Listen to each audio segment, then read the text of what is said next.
I'd say to sing soul, I think you have to have grit. And you have to be able to be your own best friend as well. It's important, as well as your own worst enemy. His eyes were like yours. Amy Winehouse burst onto the British scene pre-Beehive at the age of 19 with an album of jazz-inflected songs. But it was her 2006 record, Back to Black, that made her an international phenomenon. Not long after she became a star, she became near-constant tabloid fodder for her arrests, her apparently abusive relationship with her husband, and her very hard partying. But have you seen her? She couldn't sign a contract, let alone understand what a contract is if her life depended on it. The state needs to protect endangered species like Amy Winehouse. Amy Winehouse was a phenomenal talent, artist, and person. She was generous beyond measure. She loved her family, friends, and fans dearly. Unfortunately, Amy's life came to a tragic end after her battle with addiction. In this video, we will take a deep look into her childhood and upbringing, family dynamics, her relationship to ex-husband Blake, and toxic media culture. So often, people try to point the blame and villainize those around her during her darkest days. This video is not intended to blame anyone, but rather tell a story about a very dynamic woman who dealt with a very complex disease. This is the story of Amy.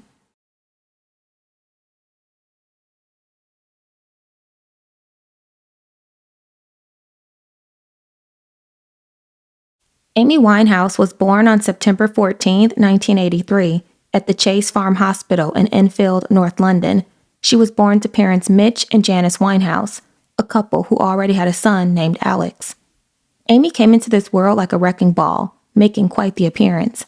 In his book, Amy, My Daughter, Mitch wrote, "Unlike our son Alex, who'd been born 3.5 years earlier, our daughter came into the world quickly, popping out in something of a rush, like a cork from a bottle. She arrived in typical Amy fashion, kicking and screaming. Amy was 4 days late, and nothing ever changed. For the whole of her life, she was always late." Dazed and exhausted, Janice remembers looking at Amy and thinking she had given birth to the same child because Amy and her brother Alex looked identical. In her book, Loving Amy, she wrote, "I don't remember much about those hazy few hours, but I do remember holding Amy in my arms, looking down at her face and thinking, I've had the same baby twice." The pair bore an uncanny resemblance to each other, soft brown hair and almond-shaped eyes, and both of them the most beautiful babies I'd ever seen. As a child, she was a lovely, lovely little girl, and she's still a lovely little girl. And my kids, they grew up in a large extended family, as I did as a child. And they were surrounded by music and love and laughter, and we just all had a good time, as we continue to do now. Smashing kid. In the book Saving Amy, author Daphne Barrick writes, "Much has been made about Amy's normal family upbringing, the North London Jewish community in which both she and her parents grew up, and the influence it had on her.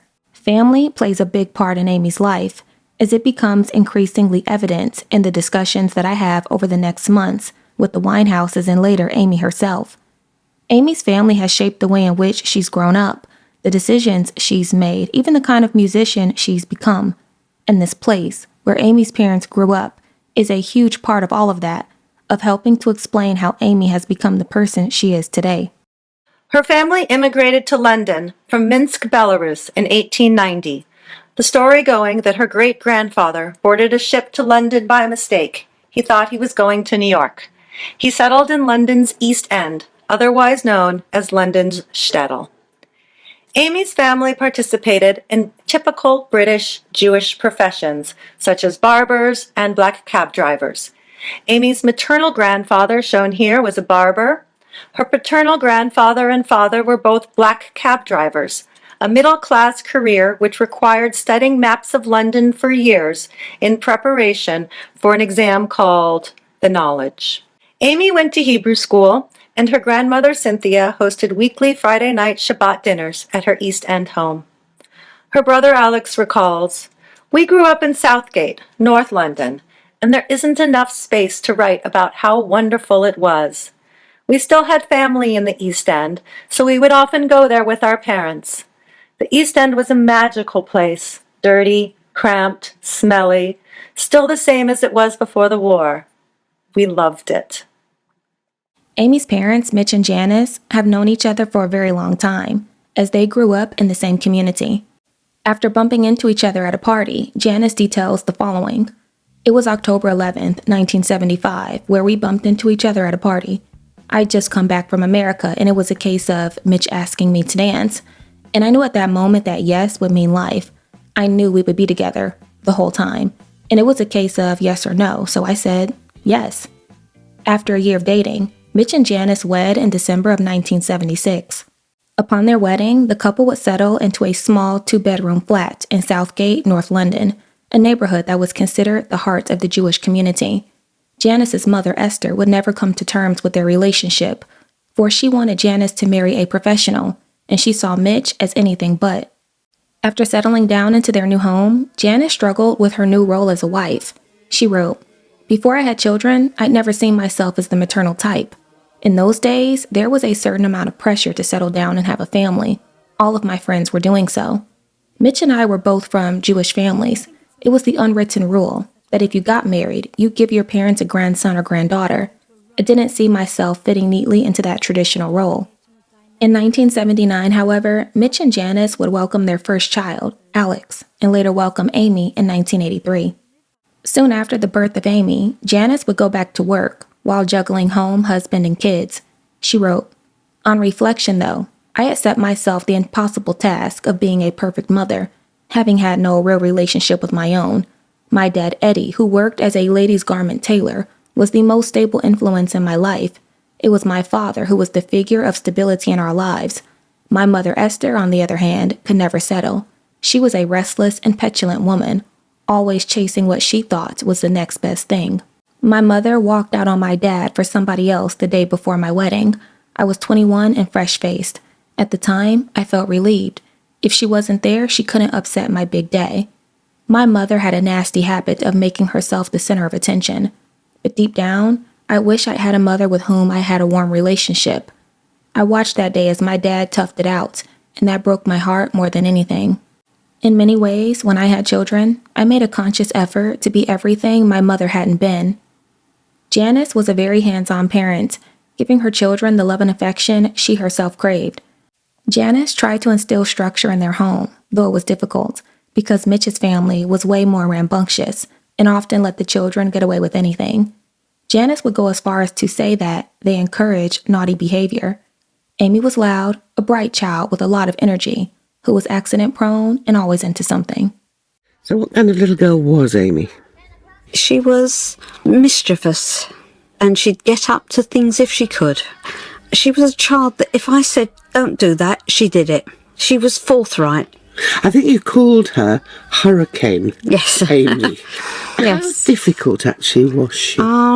It was in so much as I did not have the authority within to say don't, because she knew she could get away with it. I was a very sweet mum, so she just got on with it. And when you look back now, do you wish you hadn't been quite so sweet? My feeling is I can only have been as I was. I cannot be any other way. Amy and her older brother Alex were very close growing up. Alex was more social, while Amy had a tendency to enjoy her own company. If she didn't want to do something, she didn't. She was pretty blunt and liked to lead. Amy liked her own space and was big on individual. She was a naughty little girl. I mean, but in a nice way. She was she was very sweet, very sweet and very affectionate and loved kisses and cuddles. Amy was a very multidimensional person. Though she could be a bit rambunctious, she could also be shy and not so confident. Janice said, "There was a different, less confident side to her. She was often clinging on to me, and she was never happy if my attention was divided when we were around other children. Sharing me was a problem for Amy. She would often hide behind me. Amy didn't stop hiding behind me as she got older." How hard was she to love?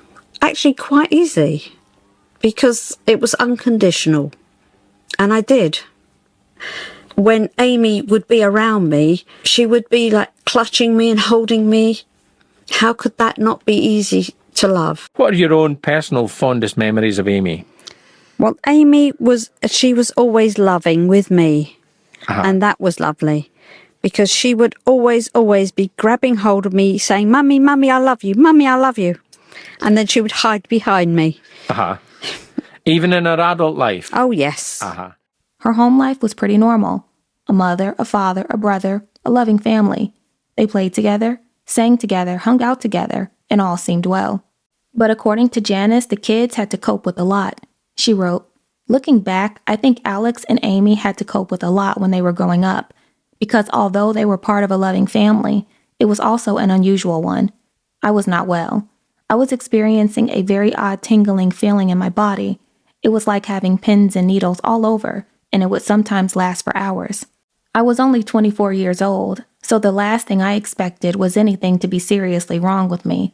My doctor suggested I was suffering from a bout of postnatal depression and prescribed me an antidepressant. In a way, I'm glad he did.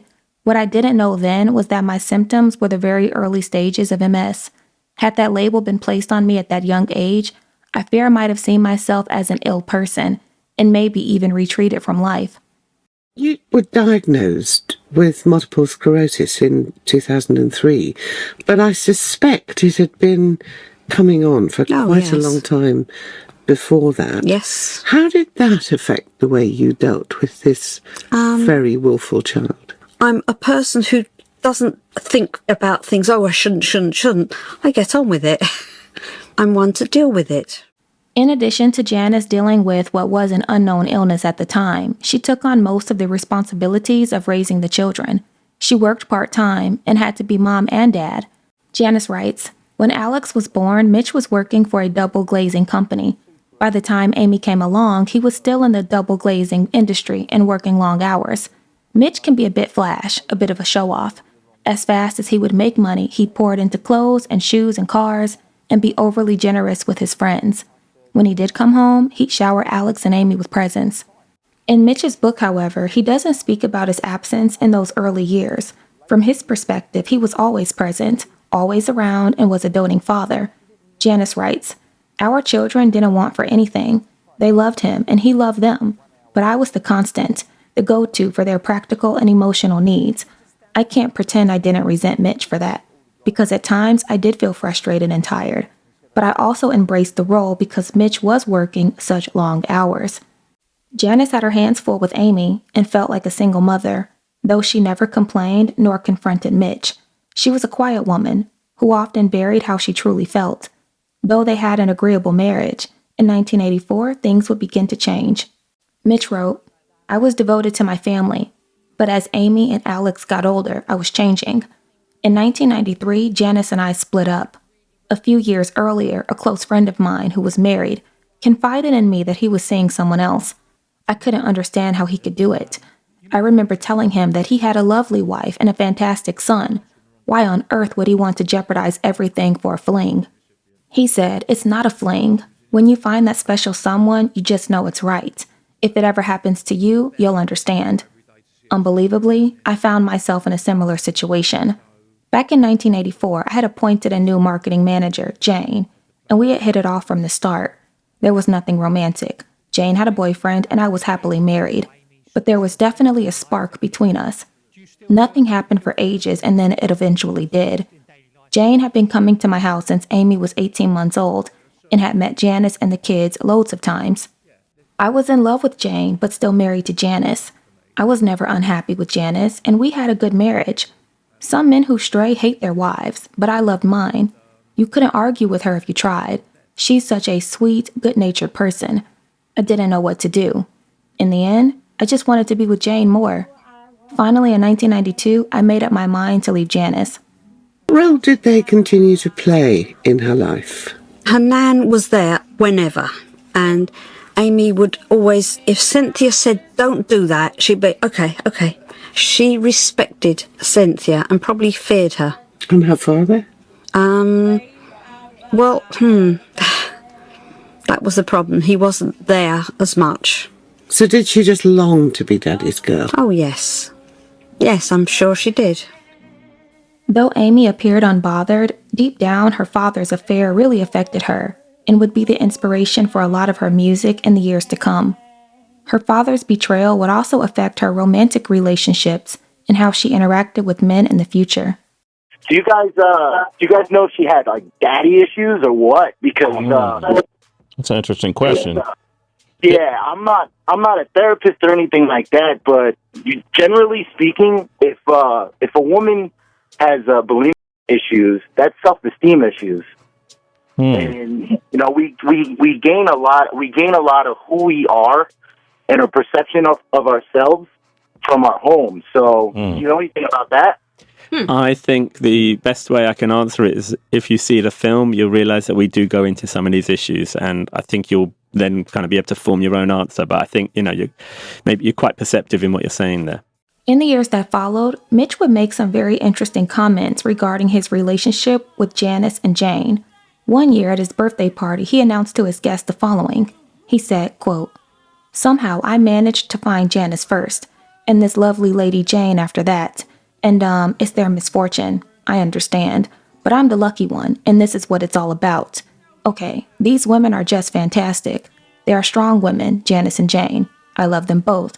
Only Jane just a little bit more, so that's the way it goes." Mitch would tell reporters that Janice and Jane get on very well, but when interviewing the Winehouses for her book, journalist Barrick saw something else. She wrote, "I have to wonder at this point if Mitch really understands the dynamic that exists between Janice and Jane.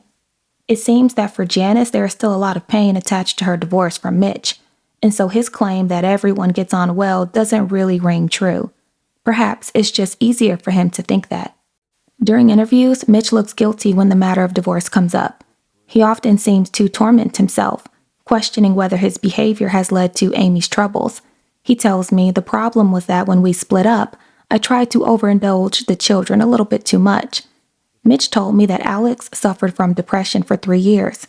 He adds, "Looking back, Amy wasn't affected because she knew Jane from when she was 2 years old. She had known Jane her whole life, in the way you would do if you were a couple. Although Janice is a woman who was abandoned by her husband and the father of her 2 children for another woman, in her mind, she and Mitch are still a couple, still united." When it comes to Amy, Jane is the other woman and can't compete. The dynamics between these 2 women and Amy herself are even more complicated. It seemed to me that Amy does try to have a relationship with her mother and her stepmother, but Mitch always needs to be in control, and consequently, all these relationships are monitored through him. Mitch is basically the center point, and I'm sure playing that role is tough for him. Mitch often complains that it tears him into pieces, but I can't help but feel that he has created the situation, and in a way it works for him because it enabled him to have full control. In dealing with the demise of her marriage, having 2 young children to raise, and finishing her degree, Janice was under a lot of stress, and later admits that she may not have been emotionally present. How difficult was it for you as a lone parent? As an individual, I got on with it, which I realised was where Amy got that element from as well. Because that was me. I dealt with it. Well, you more than dealt with it. You did 2 degrees, Yes. one in science Yes. and another in pharmacy. Yes. How did you manage that during this period? I don't know, because I did. That's me. The Winehouse family dynamics and how they interact with each other are an important aspect to Amy's life.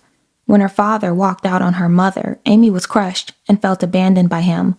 Though she never showed it, her pain played out in other areas of her life, with school being one of them. Amy was a bright child, very inquisitive, sharp, and smart, but she didn't excel in school. In fact, she acted out quite often. Mitch said, "Every day could have easily been her last. She didn't do anything terrible, but she was disruptive and attention-seeking, which led to regular complaints about her behavior. She wouldn't be quiet in lessons, she doodled in her books, and she played practical jokes." Janice would voice the same sentiments. In her book, she wrote the following, "I used to dread parents' evenings when Amy attended primary school. Her teachers were always very encouraging of Amy's abilities, but every comment was followed by a 'but, Miss Winehouse,' they would say, followed by a roll of the eyes or an apologetic grimace. Amy is a very capable girl, but she doesn't sit still, but she doesn't concentrate, but she misbehaves in class. She was one of those girls who could do most things she turned her hand to, but only if and when she wanted to." Amy transferred to several different schools over the course of her academic career, and as she got older, her troubles only escalated. Janice said, "I learned over time that Amy buried her feelings regarding mine and her father's divorce. Even though she was loud and forthright, she felt that Mitch had left her, and her behavior was about chasing his attention. I've often wondered how much of our separation contributed to her increasingly bad behavior. But Amy had always been hell-bent on pushing the boundaries, and it may be that she would have followed a destructive path, whatever the circumstances. At home, she was becoming more and more unmanageable. It was as if a lid had been lifted and Amy had started to boil over. At school, Amy's peers found her to be loud, obnoxious, intimidating, and a bully. But deep down, all she wanted was to be liked. She worked hard at alienating herself. Myself. But I don't know about other girls, you know, I'm not a girl's girl. Girls need to bring themselves forward though, you know, and you know, I was never part of a scene where I was the leader of a bunch of Jewish girls that sung jazz, you know what I mean? I don't know anyone like myself, you know what I mean? So, Janice and Mitch eventually realized that Amy didn't function well in a formal setting. She needed to be challenged and be in an atmosphere with less rules and more freedom. At the age of 12, Amy convinced her parents to let her apply to the Sylvia Young Theater School. As part of her application, Amy had been asked to write something about herself. Here's what she wrote. All my life I have been loud, to the point of being told to shut up. The only reason I have had to be this loud is because you have to scream to be heard in my family. My family? Yes, you read it right. My mom's side is perfectly fine. My dad's family are the singing, dancing, all nutty musical extravaganza. I've been told I was gifted with a lovely voice, and I guess my dad's to blame for that. Although, unlike my dad and his background and ancestors, I want to do something with the talent I've been blessed with.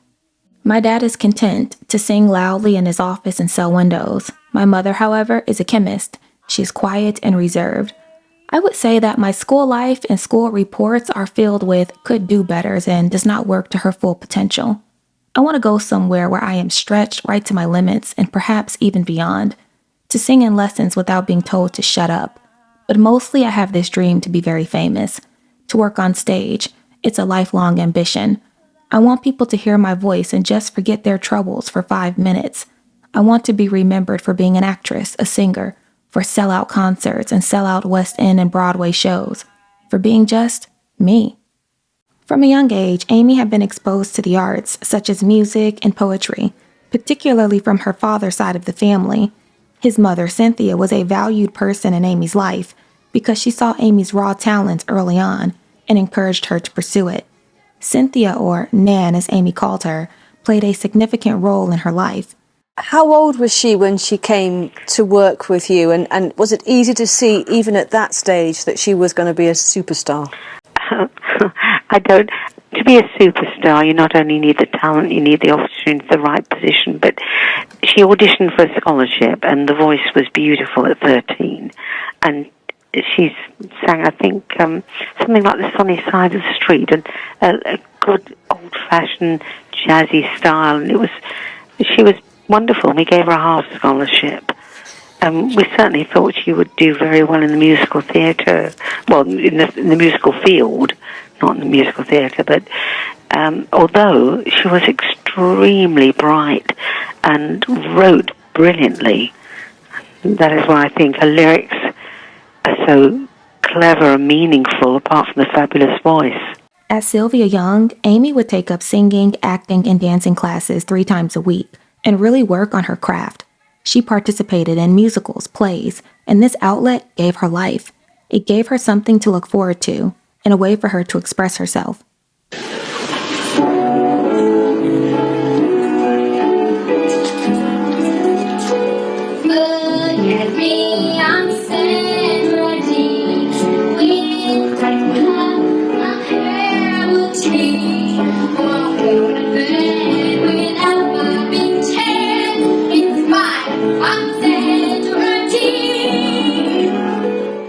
Amy excelled at Sylvia Young, but though it was a theater school, it was still a school. And after being told she was going to fail her academic classes, Janice and Mitch pulled her out. She was there for 3 years. People have talked about her single-mindedness, her feistiness, if you will. Were there signs also of that, her determination to make it to the top, even at that stage? Well, I think certainly she was a wild spirit. She was her own person. She would follow what she wanted to do. There was no question about that. She had a lot of strength at the time, and we were very fond of her. I had to tell her off quite a bit because she was naughty in class. She was so bright that ordinary, everyday academics bored her stiff, or she would finish her work within 5 minutes and then doodle, or actually really write. She'd be always writing. And just to clear up one issue, there was speculation that she left your theatre school because there'd been some kind of dispute. Could you just clarify that for us? No, actually what happened was that the headmaster, I think, spoke to her mother and said, look, she's messing about, she won't get her GCSEs, which actually was a lot of codswallop because she was so bright. I think she could have sat her papers without even studying anymore. But the mum got worried and thought that perhaps she ought to concentrate on the academics. So for her last year, from 15 to 16, she went to an all-girls school. And I know Amy told me that she was very unhappy about leaving. I spoke to the mum and said, look, don't take her away because Amy won't be happy in any school, really, but she'd be happier here than anywhere else. And Amy did tell me that she was desperately upset. I think she got the impression, maybe from her mother, I'm not sure, that she'd been told to leave, but she certainly hadn't been. In fact, I did try to persuade the mum not to take her out because I just felt she'd be happier here, say, than in an all-girl academic school. How did she cope with that? She wasn't comfortable with it. She more or less took herself aside. Why? Well, because that was Amy. Amy did what Amy wanted to do. She just wasn't at home that much. Also, she had moved out and moved into a flat with a friend of hers. She was probably about 16. I had to let her go. Why did you have to let her go? Oh, because she would have gone anyway. Amy was a very, very defiant little girl. The classic, if I said don't, she did. Amy would once again bounce from school to school until she finally dropped out at the age of 16. Amy's adolescent years have been filled with highs and lows, ups and downs, and toxicity. In addition to acting out, she had been caught shoplifting and experimenting with various substances, such as drinking alcohol and smoking cannabis. In her book, Janice would admit to withholding certain information from Mitch and not fully disclosing the issues she had with Amy, writing, "In the thick of raising her, I became blind to Amy as a girl with creativity bursting out of her. Instead, all I saw was a naughty girl. A role that Amy played up because it was expected of her. A role that attracted her the most attention. The more insecure Amy became, the more her behavior turned destructive. And sadly, it's that behavior that the world had such an appetite for. I rarely called Mitch if there was a problem with Amy because, as far as I was concerned, he was leading his own life." How did the drinking and drugs begin? That was something that I wasn't fully aware of. When a child goes to a road like that, you cannot say stop. You can't. But how could a mother, a pharmacist, not be aware that her child was drinking? She must have smelled of alcohol. Yes. I worked as a locum pharmacist. I went to many different places and I had addicts coming to the pharmacy who were coming in for their methadone doses. And I dealt with that. And I had the strange feeling of, wait a minute, I'm dealing with people with the methadone. My daughter's showing things with that. And I couldn't marry the two. I kept them separate because that's all I could do. What about other members of the family? I mean, her father, for instance. What influence was he able to have over what was going on? He, bless him, I will only say he wasn't there a lot. I was pretty much doing it all on my own. What were you able to tell her, though? I mean, as a pharmacist, with the knowledge that you had, what were you able to tell her about the effect that these drugs were going to have on her? Well, if you say to a child, that's not good, don't do that, they will go ahead and do it, because they have to find that out themselves. And unfortunately, that is the way it is. There is nothing anyone could do. There was a point when you were actually driving her to places to collect her drugs. Why did you continue to do that, even after you realised what she was doing? It comes back to wanting to be close with her, not wanting to push her away. And that's the unfortunate part about parenthood. I knew I was powerless. Upon dropping out of high school, Amy started working at an online media news agency as a journalist. In 2001, she signed a management deal with Nick Shymansky after meeting him through her best friend Tyler James. Amy's debut album, Frank, was released on October 20th, 2003, to rave reviews. Her single, Stronger Than Me, was written about her first serious relationship with a man named Chris Taylor. They dated for about 9 months, but then split. Amy was devastated.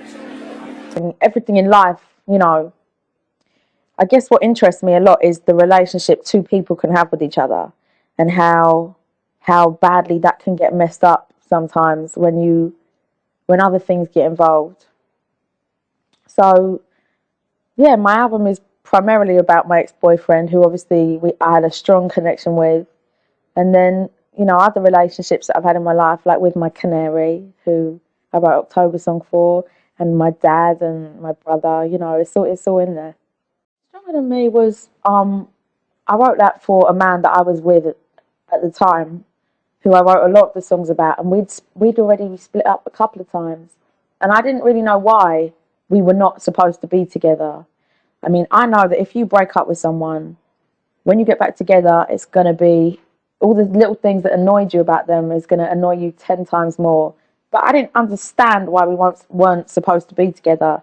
And then it just comes to me one day how you should be stronger than me. I'm the girl and you're the boy. You're 7 years older than me, and you should really be someone for me to come to at the end of my day with my problems, not add to my problems at the end of the day. And I guess I wrote Stronger Than Me when I realised that he was a big girl.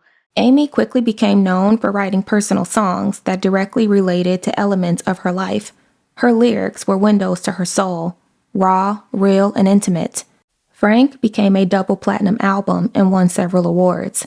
Though Amy's career was beginning to take off, her personal life was heading in the opposite direction. Around this time, Mitch claimed that he noticed a few things about Amy that he wasn't quite prepared to deal with. He wrote, "Amy wasn't a natural performer. As she was outwardly so confident, no one imagined that inside she harbored a fear of being on stage. Amy never did figure out how to deal with her stage fright. While she wasn't physically sick, as some performers are, she sometimes needed a drink before she went on, maybe even needed to smoke a little cannabis. What I certainly didn't know, and in hindsight perhaps I should have seen the warning sign, was that she was starting to drink a lot more than was good for her, even then.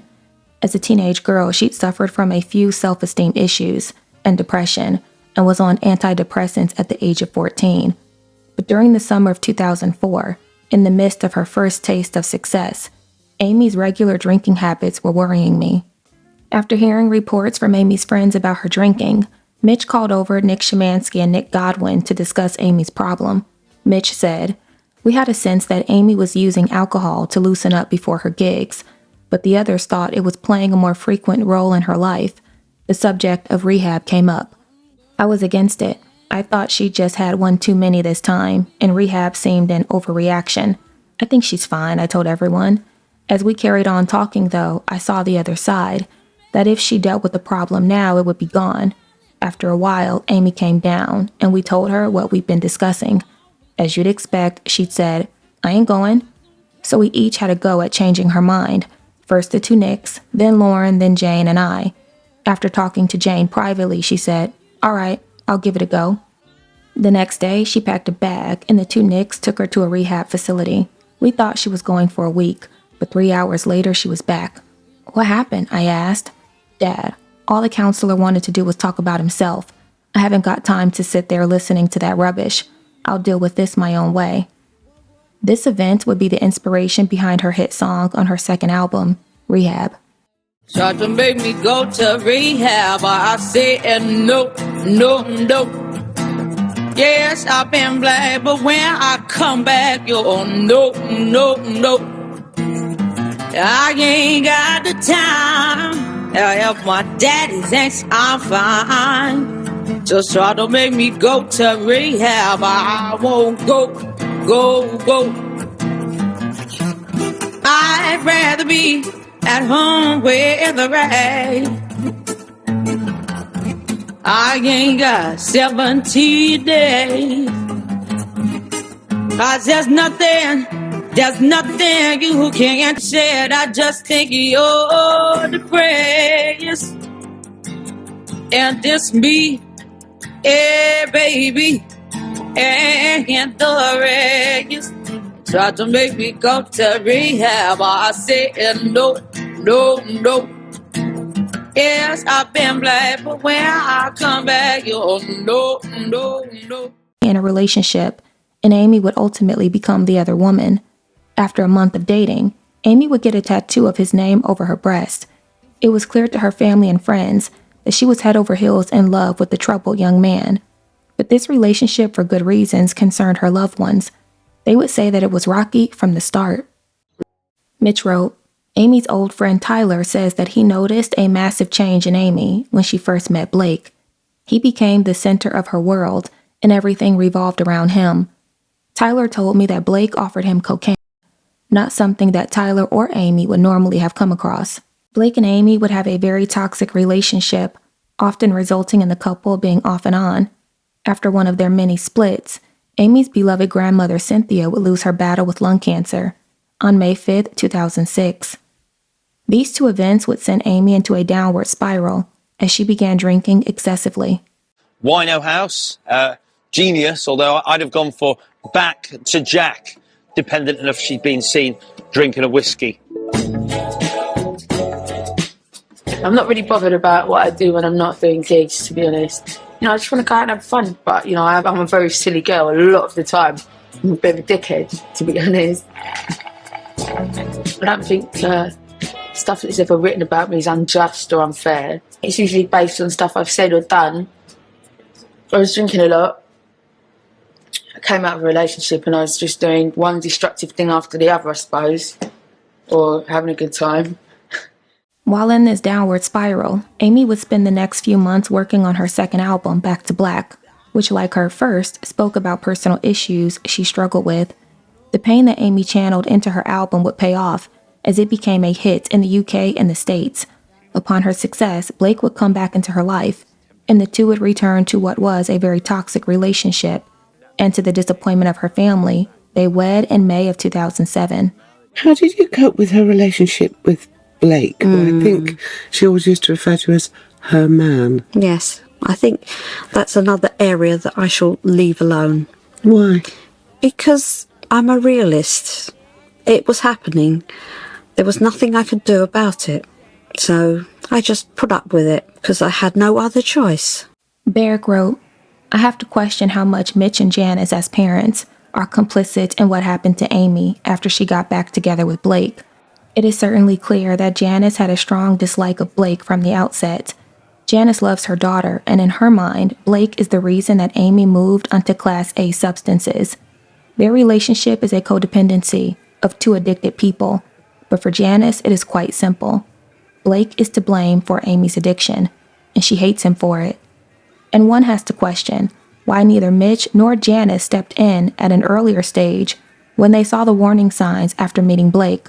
Why didn't they individually or together call Amy to account about her behavior? Why did they seemingly sit by and let their daughter flounder on alone, getting even more deeply embroiled in her addictions? Barrett continues, It strikes me that Mitch is in denial about Amy. Maybe this is because he loves her and really wants to grab onto any glimmer of hope that Amy is okay. But in my mind, he is in constant denial. Amy is doing what Amy is doing, and there are many reasons for her behavior. But Mitch doesn't push his daughter to find out what possesses her to act out as she often does, or indeed, to try to find out what demons drive her. Mitch's refusal to accept the reality of the situation forms part of the addiction. I saw him at one of Amy's shows, and I knew that she'd been seeing this guy called Blake, and he'd been in and out of her life, but I thought that she'd done with him, because it seemed to me that he only wanted to come back into her life when Back to Black started to do well. When she was successful. When she was successful. And so you were suspicious of his motivation, really? I was suspicious of his motivation, yes, I was. And then my suspicions proved to be well-founded. And as her father, how did that make you feel when you thought this guy that she's in love with, hooked up to, is driving her to this kind of thing? I was sickened, and I did everything in my power to stop the relationship. But again, what can you do? She really loved Blake. Did you ever confront him? Oh, frequently. And his family. What would you say? Leave my daughter alone, leave us alone. He would admit to nothing. And his family were in denial, which made it even more difficult because we had them to deal with as well. In August of 2007, Amy would have her first seizure and need her stomach pumped after taking crack. News about her OD would make headlines, with the media swarming the hospital. But you know what? She's still refusing to go to rehab. No. Go to rehab. Go to rehab. What's the matter with you? And she said, no, I'm going to figure this out. Yeah, I know. People have been trying to figure it out on their own. What, for a couple of thousand years? You know what happens on your own? You don't figure it out. So I'm not a big, huge, advocate of rehab or anything. I'm just saying that seems to work for some people and nothing else seems to work for people. So you might want to look into it. Now, but here's my actual point about all this, right? I'm tired of these stars, man. And, and then she's going to die in a year because that's what some people are saying. She won't eat too. You see how skinny she is? She looks ridiculous how skinny she is. So, and then when she dies, people are going to be like, oh, she was a genius. No, she wasn't. She was a dumbass. Okay? She did so much drugs, not because she was smart, but because she was stupid.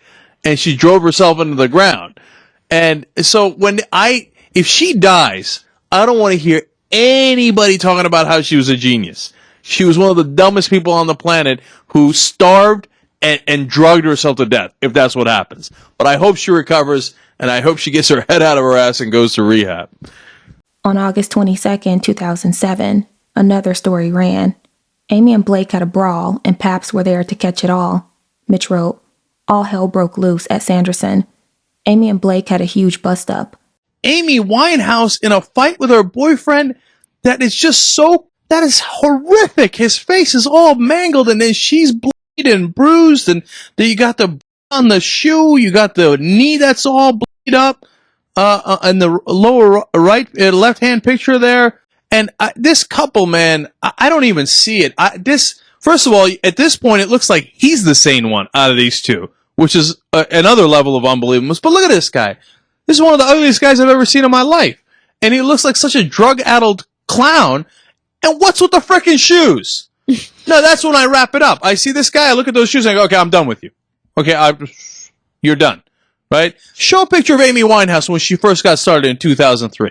Look at this. A beautiful girl. That's great. And she's got a great career ahead of her. And I show a picture of her just the other night. Oh, what are you doing to yourself? This is madness. And it isn't even Sparta. Please go to rehab. Young Turks. Despite the fact that Amy's personal life was in shambles, her career had some highs. In 2007, she performed at the MTV European Music Awards, where she won the Artist Choice Award and received a lot of recognition from her peers. That high wouldn't last too long, because in November, Blake would be arrested after he was accused of assaulting someone in 2006, and then trying to bribe the victim into a payoff.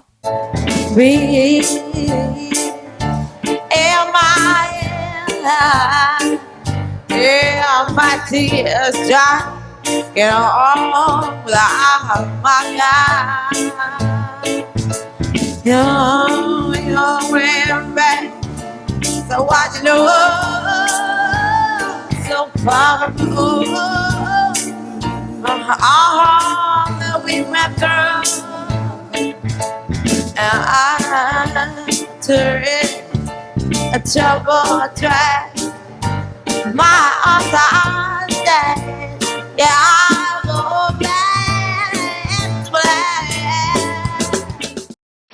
This is my husband. I'm in love with him, and I want him to come home. Yeah. You wouldn't like if your partner went away, would you? No one would. Yeah. Yeah. You miss him? Yeah, of course I do. Okay. And you agree with your parents what they think about Blake? Do I agree with them? What do you mean? What is?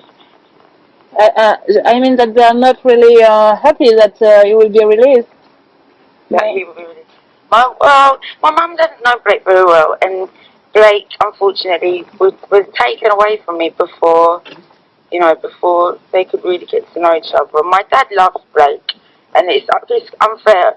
Like, obviously, there's so much lies and stuff that's completely made up in the press, but I find it, like, it's frustrating because, my dad and Blake, all of this has made my dad and Blake realise a lot of things about each other, and they and it's hard for them to have a genuine relationship when so much lies is written, but my dad loves Blake. Okay, so just waiting for Blake now. Yeah. Shortly after Blake's arrest, Amy's UK tour kicked off on November 16, 2007. Mitch wrote, "Before the show, I went into Amy's dressing room to wish her good luck, and she seemed fine. Half an hour later, when she came out on stage, it was a different story. She slurred her way through the songs and staggered around the stage. She was definitely drunk, and the audience hated her for it. They booed and jeered, but instead of walking off stage, Amy responded, 'First of all, if you're booing, you're a mug for buying a ticket. Second of all, to those who are booing, just wait till my husband gets out of incarceration, and I mean that.'" Baby, I love you once.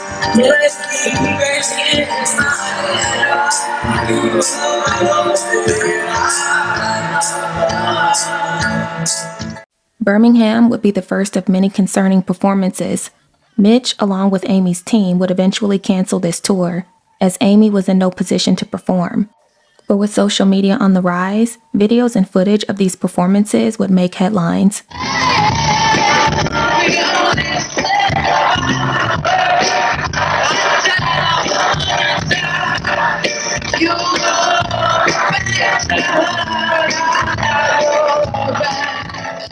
Soon enough, Amy found herself in the tabloids, not so much for her talents, but more for her troubles. It became media pandemonium. 2007 for Amy Winehouse was rough, but 2008 would be even worse. Barrick wrote, "I sat down with Mitch and I asked him, 'What was the most difficult day for you and Amy?' He said the most difficult day, I think, was in April 2008. And I am not telling stories out of school. It has been documented." She told Blake that she had been unfaithful to him, and she really went into it. She really was in a very, very bad situation. She cut herself, and she was upset, and Blake was upset. She was in a recording studio, and I went down there to have her sectioned, to protect her. She had an episode, which had been going on for a few hours. What people don't understand about sectioning is, people are detained for their safety and for the safety of other people. But to do that, you have to have a GP, the clinical psychologist, and the local area health authority. And by the time those three people usually convene, the episode is over. So in other words, it is very, very rare that anybody is sectioned, because by the time they get there, it is finished, and that is exactly what happened with Amy. When the doctor got there, it had passed, and she was back to relative normality. And what we found out at that point is that the only person who can request a mental health assessment is the next of kin, and the next of kin is Blake. I'm not saying that Blake wouldn't want to protect her, but because he was in prison at the time, it was just an impossibility anyway. Having said that, had she been psychotic and a threat to herself and anyone else, they would have dealt with it. But to request a mental health assessment requires the next of kin, and that was the worst situation ever. We have a devastating update on Amy Winehouse. She went to go visit her husband in jail, and she got all dressed up, and she's supposed to look nice and tidy, except she looked like a disaster. Okay, you got that, but now take a look at her face. Oh, damn. Oh, God, man. Every time I want to stop doing an Amy Winehouse story, she keeps pulling me back in with something crazier and crazier. But that face, man, oof. I feel really bad for her, man. She needs help. I mean, in some ways, that took me from being amused / like disturbed by all the things she's ever done to like actually kind of sad for her. Yeah, because that face is not. I mean, nobody intends that. And You feel sad for her, but at the same time, dude, she brought it upon herself. And what are you gonna do? She knows she has a problem. Come on, you know that she knows that. Yeah, you know what though? You're right though. The first thing you said, it's put me over the top. where I actually feel bad for her, you know? And she's an addict, and it's tough breaking that habit. It really is. And so, I mean, look, I'm going to get to the point where I wish her luck. Of course. I'm even going to put a stop to the hater nation on Amy Winehouse. Okay? Amy's health was quickly deteriorating after she would have another seizure. Her doctors were very blunt, telling her that if she continued for one more month in her current state, she would be dead. In an effort to get clean, Amy would begin a drug replacement program by taking Subutex. Mitch wrote, "Perhaps the most difficult thing about loving and helping an addict, which most people who haven't been through it don't understand, is this. Every day the cycle continues is your new worst day. When looked out from the outside, it seems endless, the same thing over and over again. But when you're living it, it's like being a hamster on a wheel. Every day there's the chronic anxiety of waiting for news, the horrible rush when it turns out to be bad, the overwhelming sense of deja vu, and the knowledge that despite your best efforts, you'll probably be here again."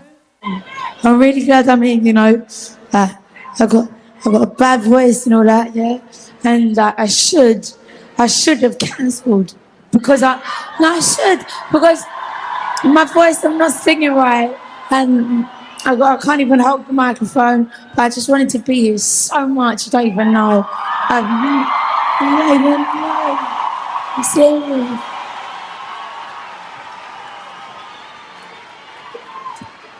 So yeah, I'm sorry if I'm singing if I'm not singing as good as I usually would and all the rest. But fuck it, I'm gonna cancel. They try to let me go to weekend. I said no, no, no.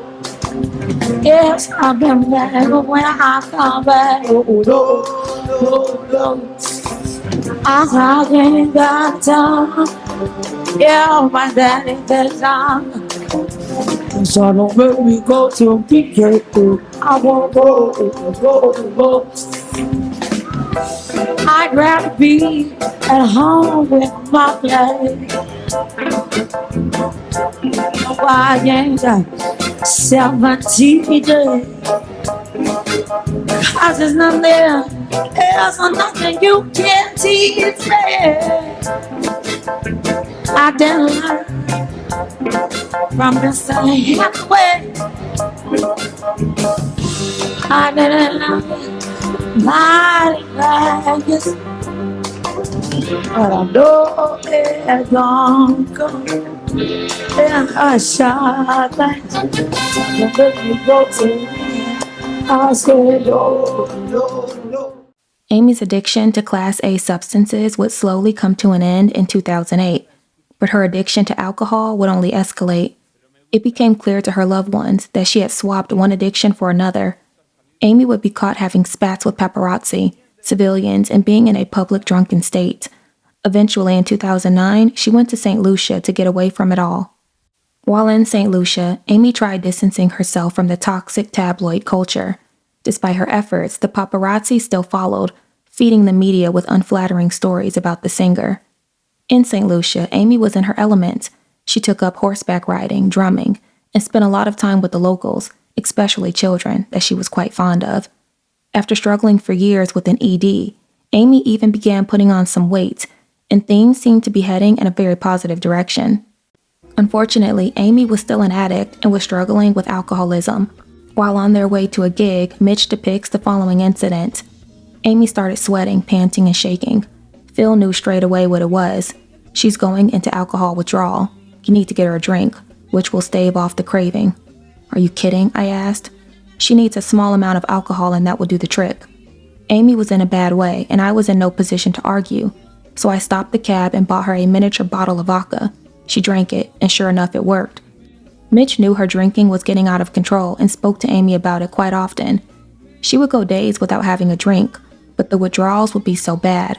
Eventually, she would end up drinking again. Am I in denial?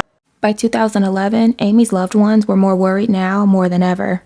Though she had been drug-free since 2008, was in recovery from her ED, and had finalized her divorce from Blake, her health was still in a poor condition due to her excessive drinking. On May 11th, she was readmitted to the London clinic. Mitch wrote, "She wasn't very well. and blood tests showed her potassium and glucose levels were high. She was told that this might result in heart problems. On May 17th, after being in a coma, doctors stated she was in immediate danger. Less than 24 hours later, against medical advice, she had discharged herself from the London clinic. Instead of letting Amy recover properly, Amy's team thought it would be a good idea for her to go on tour. Singing was her passion, and performing live was what Amy loved to do. In their minds, going on tour would be the best way to give her some sense of purpose and inspire her to quit drinking. In preparation for her tour, Amy would stop drinking, briefly.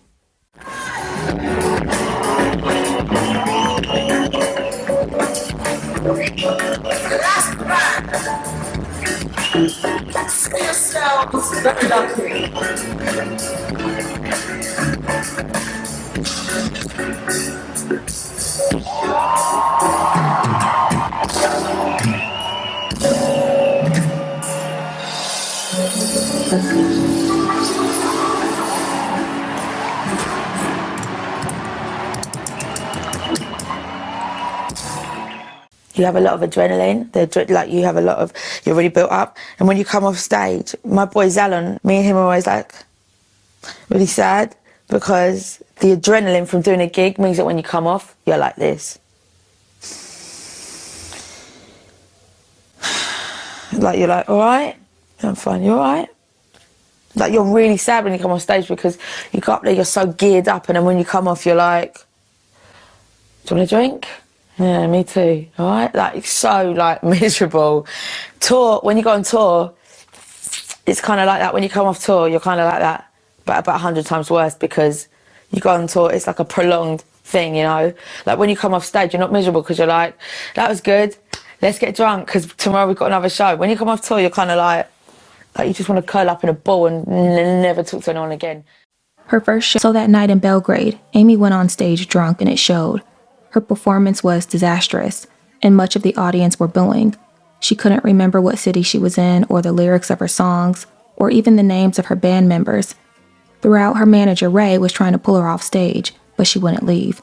She stayed for 90 minutes. Her gigs normally lasted 75. It was the worst ever. Ray canceled all the remaining gigs. After the Belgrade show, Mitch and the team received a lot of backlash. He writes, "Over the next few days, I had a lot of tweets blaming me for Amy's performance. How could you let her go on like that? You should have known this would happen." No one knew what Amy had been through during the preceding months. No one knew she hadn't touched a drop of alcohol for weeks before the gig. What was also hurtful was the fact that singing these songs for Amy reopened deep wounds that hadn't yet healed and brought her back to a very negative, toxic place. The nature of Amy's songs made it hard for her to feel excited. To Amy, singing these songs was like a knife in the heart, a reminder of the worst of times.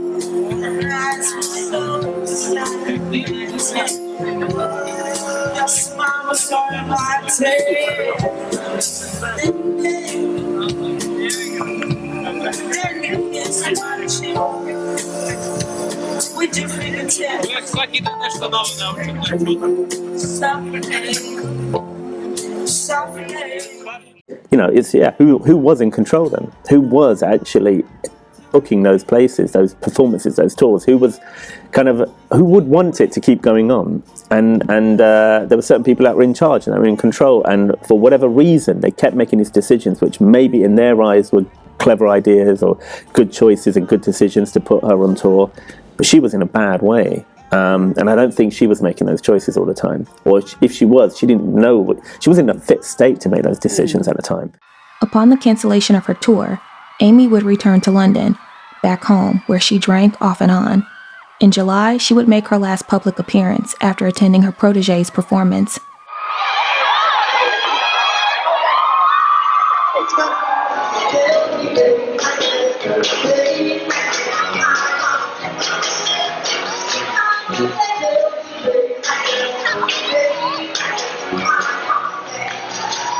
A couple days later, she was found deceased.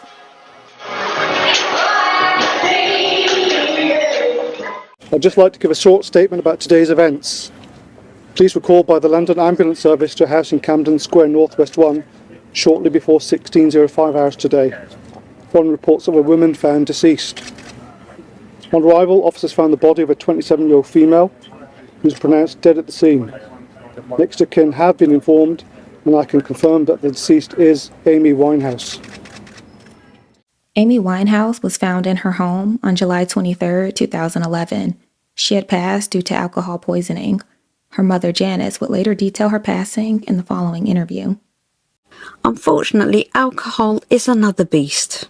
Studying medicine pretty much, I understood completely what addiction is about. Addiction controls the brain. It's an illness. I think she saw her doctor the day before she died. Yes. What had the doctor told her? The doctor said, "Do you want to die?" Amy said no. It sounded like the doctor was trying to shock her. So that is not what Amy was planning. So why do you believe the drink? Because it really is a poison. It's a beast. And it was alcohol poisoning that actually got her. She'd managed to stop for maybe 4 or 5 weeks and then went back. And that really truly is the nature of addiction. Many addicts are able to say, "Oh, no, I'll stop now." But it's within. It really is a very much bigger creature. But was she aware? I mean, during those periods when she was at the height of her fame, Yes. the wonderful records were coming out, and then she would go on a tour, Yes. and she would get so drunk she couldn't stand up on stage. No. How conscious was she of what was going on? She hated it. I know that. She would always apologise to me when she'd be drinking. "Oh, I'm sorry, Mummy. I'm sorry, Mummy." In the early days, she'd light a cigarette and say, "Oh, I'm sorry, Mummy. I'm sorry, Mummy." She swore in front of me. "Oh, Mummy, I'm sorry, I'm sorry." So she had that edge of awareness, but she knew she couldn't stop it. How did you cope with her death? I surprised myself, I think, because I just was able. I'm a very pragmatic person. Amy, when she passed, was like, "Oh, sorry, I'm going now." I think of it that way, and maybe that is my strength. How much do you miss her? There's no quantification. It's just immense. There's no measure. No measure. As the Winehouse family laid Amy to rest, they played her favorite song, "So Far Away" by Carole King, in the background. Though her life was cut short, her name and music live on, as she has inspired so many people. So far away, doesn't anybody stay in one place anymore? You're just time away. Long ago I reached for you, and there you stood. Holding you again could only do me good. One more song about moving along the highway. Can't say much of anything that's new. If I could only work this life out my way, I'd rather spend it being close to you. But you're so far away. Doesn't anybody stay in one place anymore? It would be so fine to see your face at my door, but it doesn't help to know that you're so